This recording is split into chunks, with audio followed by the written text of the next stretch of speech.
Good to see you, all of you. Hey, brothers and sisters, how are you? Good to see you. Oh my God. How are you? How are you? Oh, love you. God is good. That's it. Brittany? You good? Okay. Good morning, brothers and sisters. My name is Everett Kelly. I am the national president of the American Federation of Government Employees, representing 800,000 federal and D.C. government workers. Let me start this morning with a simple truth. Every day this government stays shut down, real people are hurting. Hundreds of thousands of dedicated public servants, the people who inspect our food, protect our borders, provide health care for our military families, keep our communities safe, are doing their jobs without pay. Or they're sitting at home wondering how they're going to make ends meet. Many of them are veterans just like me. I served in the United States Army, and I spent a life in public service because I believe in this country. I believe in what America can do when we work together. And right now, many families are paying the price for political gridlocks that they didn't cause. This isn't about one party or the other. It's about real people. It's about the family in Georgia wondering how to cover next month's mortgage. The correctional officer's worrying about his next paycheck. The TSA officer who still shows up to work because he or she loves their country, even though they are not getting paid. No American should ever have to choose between serving their country and feeding their family. No, that's not what America is all about. This is not who we are. But that's exactly the choice being faced by federal employees who are furloughed or working without pay. We cannot debate politics, priorities, and programs. That's part of our democracy. But as Americans, at the end of the day, we must come together, find a common ground, and move forward as a nation. Federal employees have always answered the call, and we always will, through wars, disaster, and pandemics. These Americans run toward danger and conflict, not away from danger. They kept this nation on solid footing when everything else felt uncertain. And they keep doing it. They'll keep doing it because service is who we are. They are the best of Americans. So today I call on leaders from both parties to sit down together, work out your differences, and find a solution that reflects the best of America, just like federal employees do every single day. I call on you today to put people over politics. Let's end this shutdown and get back to the business of serving the American people all together. And so, brothers and sisters, that's what this is all about. We want to do this because we know it's right. So, brothers and sisters, next I want to call on my brother, Matt Biggs, my brother. And it's a pleasure to introduce him, the president of the International Federation of Professional and Technical Engineers, IPET, my brother, Matt Biggs. Thank you, brother. Appreciate it, brother. Thank you. Thank you. Hi, I'm honored to be here today. Thanks, everybody, for being here. IFPTE, we represent 34,000 federal workers across government agencies. Some of them are working today, and some of them aren't. There's roughly 620,000 federal employees that are furloughed. When you can do the math, there's roughly about 2 million federal employees. So the difference, the other folks are working. What they all have in common is they're not getting paid. They're not getting a paycheck. Now, despite what this OMB director, Russ Vogt, thinks, these are working families. These are workers, working Americans that have families, that live paycheck to paycheck, that have to pay bills, have to put food on the table. And denying them a paycheck is simply cruel. It's cruel. And keep in mind, these federal employees have nothing to do with this government shutdown. Most of them are still showing up and they're working every single day. IFPTE, we represent workers at the Department of Defense, as all of these unions do, or most of them. And they're showing up and they're doing their work to help our fighting men and women and protect the defense of this nation. And what do they get in return? They get O&B Director Russ Vought, who says they may not even get a paycheck. Yeah. That is deplorable. It's shameful. Now, IFPT, I echo Brother Kelly's message to the Congress. Come together. Republicans, Democrats, come together. Let's reopen this government. And we implore President Trump to come to the table and work with both sides, Democrats and Republicans, and reopen this government. And we also, at IFPT, we also implore Congress to protect their appropriating authority. When Congress appropriates money and they designate money for these agencies, the executive branch should not have the ability to impound the money or spend the money any way they want. So when Congress appropriates the money, they have to protect their authority to be able to decide how the money's spent. So we urge Congress, number one, reopen the government and get our people their paychecks. And number two, Congress, in bipartisan way, protect your co-equal branch of government responsibility by protecting your ability to designate spending. Thank you. Yes, sir. Thank you. So Thank you, ma'am. I'm honored right now to introduce my union sister, Flight Attendants President, Sarah Nelson. All right, Sarah. Here you go, Sarah. Thank you, Matt. My name is Sarah Nelson. I'm the president of the Association of Flight Attendants, CWA, representing 55,000 flight attendants at 20 different airlines.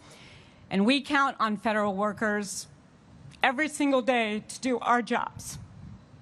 Hundreds of thousands of aviation workers, both federal sector and private sector, ask all day long, is it safe? We do that so the American public who travels with us can take safety and security for granted. Right now, TSA officers are coming to work, making good on their oath to the Constitution, to all of us, to keep us safe. Air traffic controllers are coming to work, making good on their oath to the country, just like they do every single day, understaffed and under-resourced by this government. They are coming to work under an increasingly unsafe scenario because in safety we know that the first rule is to remove all distractions in order to keep things safe. What could be more of a distraction than not getting a paycheck? Not knowing if you're going to be able to keep your family in your home. Not knowing if you're going to be able to buy that insulin that you need to keep your child alive. Not knowing that you're going to be able to make good on what the people who count on you and love you need you to do. In all of our communities, all across this country, this is not just about Washington, D.C. Federal workers serve in every single one of our communities around this country. And the people who are not getting paychecks are not paying their cable bill. They're not going to be able to pay their rent. They're not going to be able to pay for the other services. And that is going to have a ripple effect on all of us. Now, they take an oath and they take it seriously, and those who are required to come to work without the backing of the cybersecurity people who are on furlough, without the backing of the administrative people who help our people in the Social Security Administration make sure that our veterans and our other retirees continue to get their paychecks, without the ability to have food inspectors and water inspectors on board to make sure that all of us stay safe in our communities. This is putting the rest of us increasingly at risk. This is a dangerous game. And the oath and the commitment that these federal workers are showing to all of us right now is something that Senate Majority Leader John Thune should emulate, not exploit. This is not a political game. We have two crises before us, a dismantling of our healthcare system and millions of people about to lose their healthcare, and federal workers who are going without work and without a paycheck, or at work and being told that they won't even get back pay in violation of the law. Both crises can be solved with one vote. And we call on the Senate Majority Leader to work in a bipartisan fashion and all members of the Senate to bring us to a resolution to solve both crises today. They have the power and the ability to do that, and they need to act like the federal workers who stand up for all of us and keep us safe in our communities. Flight attendants stand with them. We stand with all federal workers. We stand for our Constitution, and we stand for the principles that are in this country that is first and foremost about making sure that in our communities we remain safe with solidarity for everyone around us. Thank you very much. Thank you. All right. And now, let me just say, it's not just flight attendants. It is millions of transportation workers who stand with federal workers in this fight for justice. Greg Regan is the president of the Transportation Trades Department, representing millions of transportation workers. Greg. All right, thank you. As Sarah mentioned, I'm Greg Regan, president of the Transportation Trades Department, AFL-CIO. We represent 39 unions across all modes of transportation, public sector and private sector. And Sarah did an excellent job of highlighting the problems and the risks associated with aviation and what happens there. But this is about safety and about project delivery across the country. Every single American that relies on our infrastructure system, on our transportation, is being affected by this, by ways they understand and that are obvious, and ways they may not see. We're talking about delays of projects of national importance, like Gateway, that is the busiest rail corridor in the country. We're talking about massive planning projects that are being delayed. We're talking about safety inspections, not just the TSA workers and the air traffic controllers and the safety specialists, inspectors. All of those are being impacted negatively, but also railroad inspections, also transit projects. The American people and the workers who keep this country running are being held hostage by a political dispute, by a petty political dispute that they have nothing to do with. This is entirely vindictive, and the only victims are going to be this country. We've all seen the reports every single time we go through this stupid process of a shutdown, how much the American taxpayers lost because of the shutdown. It costs us money just to restart everything. It is a drain on our economy. It's a drain on our safety. It's a drain on the people that live here. So we need to put this to an end. Get serious about negotiating. Get serious about solving problems. Get as serious as the federal employees who are out there every single day going to work with the uncertainty of not knowing when they're going to get paid. We need the members of Congress to do the exact same thing and get serious about putting our people first. Putting federal employees first, putting taxpayers first, putting safety first. All of that is at risk right now, and with every second, every minute, every hour that this goes on, we put all of these systems further at risk. So get serious. Get to the table. There is a solution right in front of us. We should not be putting other people at risk. We should not be putting federal employees under all this strain, and we should have some continuity and certainty in the largest government in the world. We are the richest government in the world. Let's act like it. Let's start actually doing our jobs, and let's put the American people first. With that, I would like to introduce the National Association of Government Employees Federal Division Director, Lee Blackman. Thank you. Good morning, everyone, and thank you, President Kelly, for scheduling this very important press conference. My name is Lee Blackman. As stated, I'm the director of the National Association of Government Employees, SAIU Federal Division. NAGE was founded nearly 65 years ago to give federal employees at the Charleston Navy Shipyard a voice in the workplace. Today, we proudly represent more than 100,000 workers across the federal, state, municipal, and private sectors. Federal employees are hard-working public servants, not this pawn in anyone's political game. Using a government shutdown to threaten permanent job cuts is unprecedented, cruel, and deeply harmful. Not only do workers put American people who depend on vital services at risk. A normal shutdown means that paychecks for furloughed employees until Congress restores funding. But what this administration is proposing goes even further. A reduction in force is not temporary.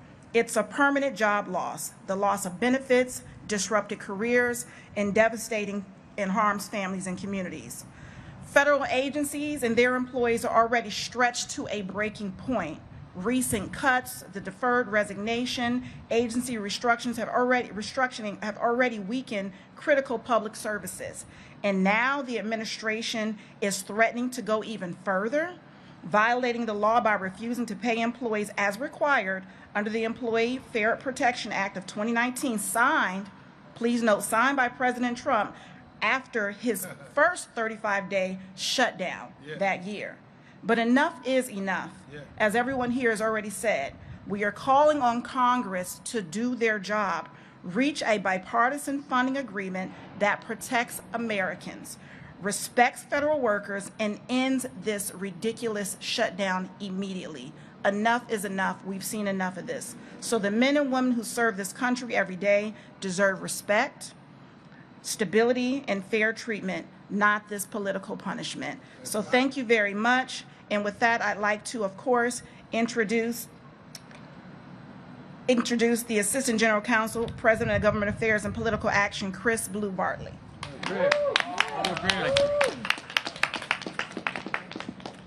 Good morning. Again, my name is Chris Bartley with the International Association of Firefighters. And this morning, for the 8th day, thousands of federal firefighters have showed up to work this morning knowing they won't be paid due to this government shutdown. What's happening in D.C. right now is a textbook example of political gamesmanship. When lawmakers use shutdowns and brinkmanship as leverage, it's not just abstract policy, it hits real people. Like federal firefighters who show up to protect our military bases and other critical federal facilities without pay. These games have consequences. Families go without incomes. Morale and retention suffer. Public safety is compromised. The IFF is calling for a clean, continuing resolution because it's not about politics, it's about responsibility. That's right. Federal firefighters are doing their jobs. Congress needs to stop playing games and do theirs. Yes. So we ask to end this shutdown. Now I want to bring up next speaker, AFT Executive Vice President Evelyn De Jesus. All right, Evelyn. Sorry. Buenos dias. How we doing? My name is Evelyn De Jesus, and I serve as the Executive Vice President right next door at the AFT, whose 1.8 million members, including the leaders here with me today, work in education, healthcare, and public services, and we also have federal employees in all 50 states and in Puerto Rico. And I'm also National President of LACLA, and I want to say that, make no mistake, we've heard about the safety issues. We heard about the firefighters. We heard about how can we make America safe again? Yeah. So let's be clear. Make no mistake, Republicans shut down the government because Democrats would not agree to take away health care for millions of working people and families, raising their costs. Democrats voted to fund the government, not to defund health care. Right now, people's premiums are about to explode. Can you imagine? By thousands of dollars because of the big, ugly bill, which ripped $911 billion out of Medicaid, with 60 million Americans set to lose their insurance at ACA premiums, spiking it up to 75%. Republicans, they control the House. They control the Senate. They control the White House. They choose to shut down the government rather than pass a budget that serves the American people. The American people support a bipartisan budget that doesn't eliminate tax credits or health care or give new tax breaks to corporations and to the wealthy. We call on those in power, negotiate a solution, one that protects health care, lowers everyday costs, reopens the government, and helps rather than hurts the American people. Let's make America safe again. Let's make America the land of the free and the brave. Let's make America the place where everybody wants to come to and everyone wants to live. Labor's in the house, and we're together. Yeah. Thank you. Thank you. Okay. Now, I want to introduce my brother, National Federation of Federal Employees, National President Randy Irwin. Come on down. Thank you. Thank you. Good morning, everybody. Despite this rain, I'm going to persevere. All right. So I'm the National President of NFE, National Federation of Federal Employees, represent 110,000 federal workers nationwide. First, I want to thank federal employees for the incredible work that they do every single day.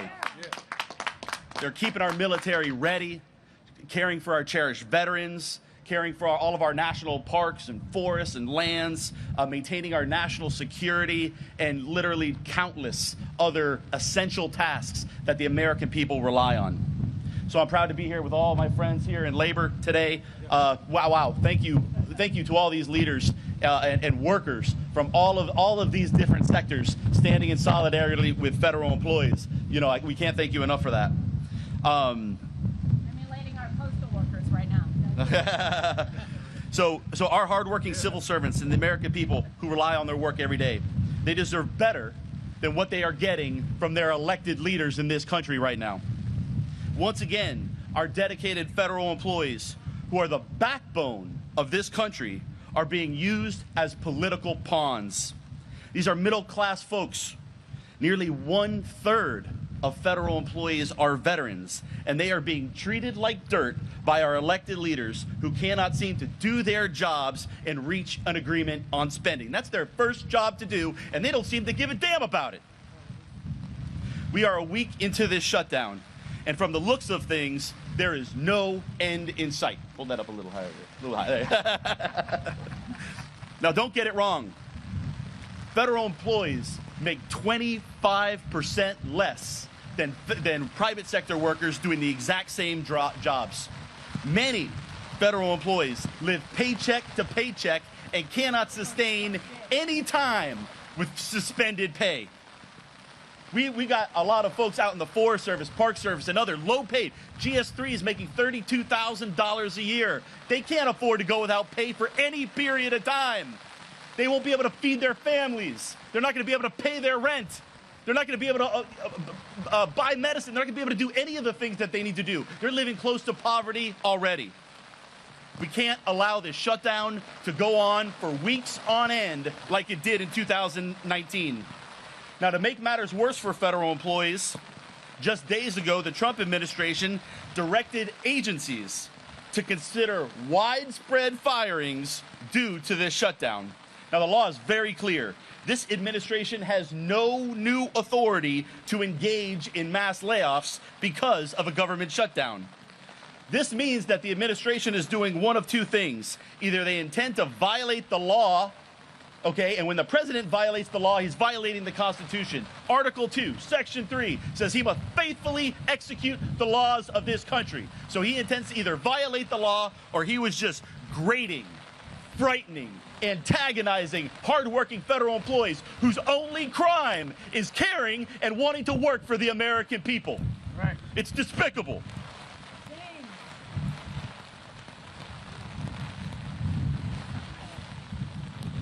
One second. Sorry, man. Boy, all right. Well, I lost my last page. Let me see if I can wrap this up. What has been happening is illegal. What OMB Director Vogt has done. The president came out just yesterday, okay, and he says, I'm going to pick and choose which federal employees that I give back pay to. Okay, so once again, he is indicating that he's going to violate the law and do something that's unconstitutional and despicably, not treat people fairly like we should in this country, okay, but pick and choose whether he's going to give back pay to the federal employees that he likes and not give federal employees to the ones that he doesn't like, okay? The president, his job is to serve this country, not treat the U.S. Treasury like his private piggy bank. That's the American people's money. How dare you go out there and say, I'm gonna give back pay to the people that I like and not for the people that I don't like. We are in a dangerous spot in this country when the president thinks that he can just, ignore laws that are written in plain English. That law that you must give back pay to federal employees, okay? That is written in plain English, and he's just telling the American people that he's going to ignore it, okay? Nobody, I don't care who you are, I don't care what side of the aisle on, it doesn't matter. You got a Constitution, you got to faithfully execute the Constitution, and he's ignoring it. Yeah. And so both parties and every American should be furious with the threats that this president is making to federal employees in this country, okay? So Congress, do your damn job. Yeah. Do your damn job and pass a budget. That's gonna require a little compromise. Yeah. It's not a one-sided thing. If you don't have a bill, you haven't done your job. Yeah. So do your job. And this president, you better start obeying the Constitution. You better start obeying the Constitution. It's going to get real ugly if you don't follow the laws and obey the Constitution like you swore an oath to do. Open the government today. All right, let me hear you. Let me hear everybody say it. Open the government today. Open the government today. Open the government today. Open the government today. All right, thank you all. Thank you, thank you, thank you. I want to thank all of my brothers and sisters in this labor movement for showing up today and standing in solidarity with AFGE. You know, and the reason we're here today because we believe, just like the sister said, enough is enough, right? Yeah. How many of y'all believe that? Say enough is enough. Enough is enough. Listen, we are here to stand for this government to be open. We're tired of the shakedown. We want real workers in Congress. We want somebody that's going to come and get the job done. Somebody just going to show up and do that job. That's what we want, right? Yes. Let me hear you. Is that what we want? Yes. Yes, that's what we want. Congress, do your job because we're going to stand together as family until this job gets done. If it's not done soon, we'll be back, and we'll be back more furious. Thank you. I love you all. Let's get to work. We're going to do our job. Congress, do yours. Thank you. Thank you. Thank you. All right. Thank you. I'm good. Thank you. Take questions? Yeah. Questions? Yes, if anybody wants to take any questions. Okay. All right. Just any message for people in Virginia? I represent a Virginia publication. Just about how they can respond to the shutdown and just any Virginia-specific comments. Elect the right leader. What do you mean by that? What I mean by that, elect the leader that's going to stand for work in America. Who would you say that is? I tell you who I endorsed. Who's that? Bamberger. Why is that? Because she stands for working people. She believes in it. You think she'd do a better job handling the shutdown? I think she would. How so? I think she would stand for working people. I think she would speak up. She wouldn't sit down and just hope that things get better. She would get out there and make things better. Okay? She was the most bipartisan member of Congress. If she were in charge, there would be no shutdown. What are your thoughts on folks who think that Democrats should use the shutdown as leverage to get some sort of assurances or concessions for Republicans versus just trying to end it as quickly as possible? My only concern is this. I represent 820,000 federal and D.C. government workers, and I want to see them get a paycheck. That's my question. That's my answer. What are you going to do about if the president does in fact fire people and not get people back there? We think that's illegal, and we will fight him in court. Absolutely. Have you considered suing him preemptively, like you have in some other cases? We have. And are you going to? We have. Considering it. Next We're- question. For the back pay. Okay? Absolutely. Yes. Absolutely. Yes. Maybe I misunderstood your question. I'm sorry about that. Okay? Generally, the Democrat argument that there has to be an extension on Obamacare tax credits, do you think that is a valid argument to, I guess, in a way, continue the shutdown until Republicans compromise on that? You know, I think that every American have a right to health care. I am not here to discuss health care. I'm here to try to get 820,000 people paid, right? And provide the services for the American people that they deserve. Anybody else that you want to add something, Randy or Matt? Yeah, please feel free. Yeah, no, I mean, it's a critically important issue, no doubt about it. It needs to be addressed. Yes. At this point, yeah, it's Question to Mike, Matt. healthcare and the ACA credits are critically important. And like Brother Everett said, we want everyone to have healthcare in this country. Right now, however, our members aren't getting a paycheck, and we need to get our people back to work. And we also want the health care addressed, no doubt about it. It shouldn't be an either or. I'll just say that. But top of the priority list is we need our members back to work. And again, these are working families. They live paycheck to paycheck, just like all of us here. They have children. They have to put food on the table. They have to pay mortgage. So we need to get our people back to work. That should be the priority. Thank you. Yes. The Republicans and Democrats could reopen the government now if they passed a bill that was continuing funding levels and continuing resolutions. You're saying healthcare is a separate discussion, but the reason that we are shut down is because Democrats are asking for health care. What I'm saying is simple, right? Open the government, come and sit down and have those discussions and resolve those differences. but open the government so that the American people can get the services that they deserve, and the people that I represent can get their paycheck and pay their mortgages, take care of their children, buy their insulin, buy their medication, whatever they need to do, because they're just like the rest of America. 65% of America work from paycheck to paycheck, and the people that I represent is no different. So we want to make sure that they get their paycheck so they can live. Okay, but the way that it's being paired is healthcare and reopening the government. Are you saying they got to do both, or you want to just see them reopen? I'm saying very simply, okay, very simply, that they can reopen the government now. I think they should. I think they should open the government today, okay, today, and whatever that entails, because people are suffering, okay, and the federal employees should not every 6 months be used as political pawns. Absolutely. All right, next question. But to her point, if I may, because I want to get to that and be crystal clear, are you saying put the healthcare stuff aside and just get us open and then negotiate later? I'm saying open the government so that employees can get the pay that they deserve, the American people can get the services that they deserve, and then come together in a bipartisan way and discuss whatever you need to discuss to get a budget. But they can't open the budget till they, or open the government till they decide on the continuing. I think they can open the government today. I think it's a choice. For those here, have you heard anything concrete when it comes to reductions in force? It's been something the president's been talking about, but then says, I'll let you know in 3 or 4 days, and then that timeline will get extended. Like, have you heard anything concrete yet?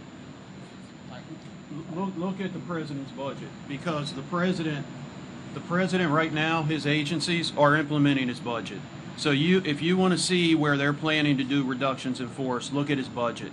At NASA is a good example. Yep. Everett and I, we did a big event up at the Air and Space to try and bring transparency to that. This president wants to cut NASA's science budget by nearly 50%, cut the Aero budget by almost 40%. They are implementing that budget right now illegally. This is why I talked about impoundments. Illegally. If you just look at his budget, and you'll see where they want to riff folks. Yeah, yeah. Yeah, and that's a budget request. It's a request. It's not law. Yeah, that's a budget request. It's a request of Congress to fund programs at the levels that the president is asking for, but that is not law by any stretch. That is not, has no force law. It is a political document more than anything else. And I do want to add also, I think it's a really sad state of affairs for the U.S. Congress that the only point to try to actually solve real problems is under the, using the federal government and a shutdown as the leverage point. I think, yes, there's a conversation about bifurcating those two issues of healthcare and funding, but I think Congress should be looking in the mirror right now, if anything, that if the only way we're going to solve real problems in this country is to use the federal workers that are keeping the country running as pawns, that's a really sad state of affairs for the U.S. Congress right now.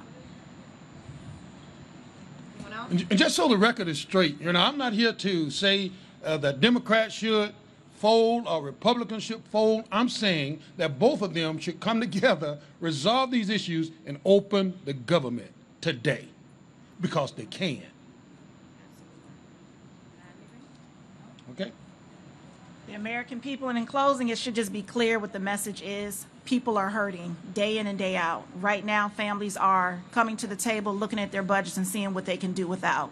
And sometimes that means looking at, okay, do I pay the electric bill? Do I pay the mortgage? Do I let my car note go? Or do we buy food for our children? And the congressional leaders who are, in fact, getting paid during this time, while the American people are not, to President Kelly's statement, they need to look at themselves in the mirror and determine what's important. So put the differences aside, come to the table, do your job, don't recess, work until the 11th hour and get the job done and make those compromises. Thank you. Last question. You guys have filed a lot of lawsuits against the Trump administration. Can you just talk about the effectiveness of that strategy? Like, do you feel like you're having wins that you want more people to know about, or how do you feel about the role you're playing in protecting federal workers right now? We have filed several lawsuits, and we're winning those lawsuits. But I have my general counsel here. Let me let him come tell you, what's happening with the lawsuits, because they are winning. Okay, this administration is going rogue, and they are going to pay for it. Okay. Rashab, he wanted to know some things about the lawsuits that's been Can filed. we get your name and title? Sure, I'm Rashab Sanghvi. I'm the general counsel of AFGE. Yeah, I guess my question is just like, you know, you filed some lawsuits. Like, do you feel like you're being successful in using that as a strategy to, you know, defend the rights of your members, or just how are you thinking about this strategy of defending the rights of your members? I think we've been very successful, right? I think, you know, many of the lawsuits we've filed have resulted in the rescission of RIFs that haven't been reinstated. You can look at our probationary employee case, along with the state of Maryland had another case. It resulted in the reinstatement of several thousand probationary employees who were not then terminated. So we believe that the lawsuits are having an effect not only in sort of tangible relief that has helped our members, but also in highlighting the egregious nature of what the administration is doing. And we believe the courts have highlighted that as well in their decisions. So It doesn't seem like they're letting up. So is this the strategy is to keep filing lawsuits, or is there any kind of, you know, escalation in tactics? Like, I don't know what the thinking is. I mean, I can only speak from our office's perspective in terms of, you know, we'll continue to file lawsuits when they act unlawfully, right? We're going to vindicate our rights just like any other American, right? So. Gotcha. Understood. Thank you. All right, we got to wrap. Thank you, guys. Okay. Thank you, Randy. Good job. Some circumstances there a little bit. Way to hang in there. Thank you. Way to hang in there, guys. Yeah.